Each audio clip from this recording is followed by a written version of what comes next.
Happy 30 to Sparkle. And gusto ko po munang tawagin ang aking mga kasamahan sa Sparkle to please join me here on stage.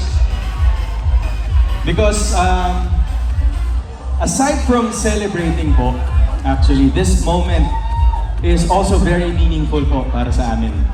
And of course, dito na sila. Yeah, there you go. And mga kapuso, meron lang po kaming konting favor po para sa inyong lahat. And bilang kaarawan naman po namin ngayon, hello guys. And we're celebrating the 30th year of Sparkle.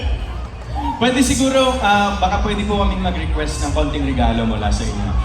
Siyempre, ngayon we now live in an age where social media is very dominant. And lahat po tayo ngayon ay nasa social media. Siguro po, karamihan sa atin, siyempre, since it's a very free platform, even to mga batang to ngayon, nasa social media na to. Eh, nakaka-experience po tayo ng hate or ng bashing. At minsan po tayo ay siyempre nababatikos at nasasabihan ng hindi maganda ng mga netizens. Siyempre, even we here on Sparkle, in Sparkle, we also experience the same thing. And maski ano man ho ang sabihin natin, minsan kahit papano for some reason, one way or another, we are being affected by those hateful comments and negative comments. And siyempre, naapektuhan tayo, nalulungkot tayo, nagagalit, nasasaktan, and siyempre, our mental health is being compromised. So, damay-damay na siya. Kaya, eto po, isang proyekto ang nais po namin simulan dito sa Sparkle family namin. Hindi lang para sa amin, kundi para sa ating lahat. At, siyempre, para sa kabutihan. Sparkle is very proud to present Click Kindness. There you go. Ano po kung nakikita natin sa ating likod ng ating friend.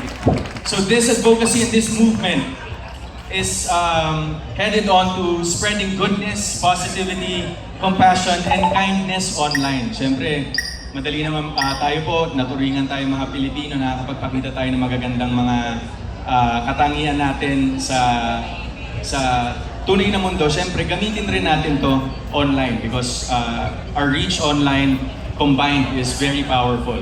Lahat ng posts natin ay dapat nagbibigay inspirasyon. Hindi po nagbibigay ng hateful feedback, hindi nangaaway, at kung hindi nagbibigay po ng pagmamahal and love.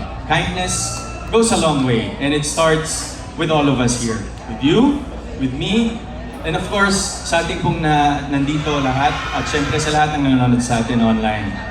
So, may we request everyone, of course, yung iba sa inyo, nakalabas na yung mga cellphone. And of course, all together po, maybe we can encourage everyone here to post at this moment, to post something really nice, post something kind, and send it to whoever you want. Siguro, sa iniidolo niyo pong artista, to your family, to your friends, and your loved one. Sama mo na, pati yung mga bashers mo, pwede rin yan.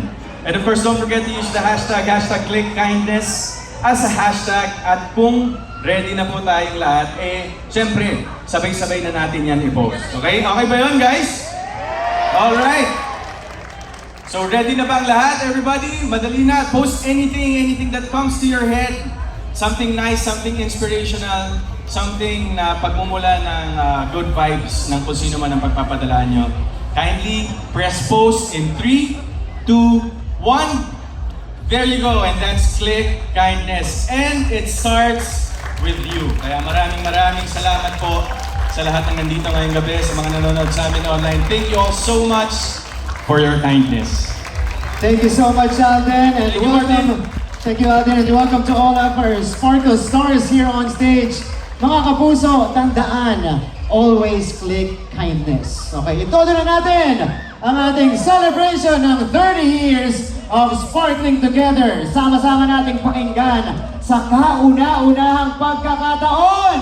Bagong Sparkle theme song nakakantahin ng nag-iisang Asia's Limited Star, Miss Julianne San Jose.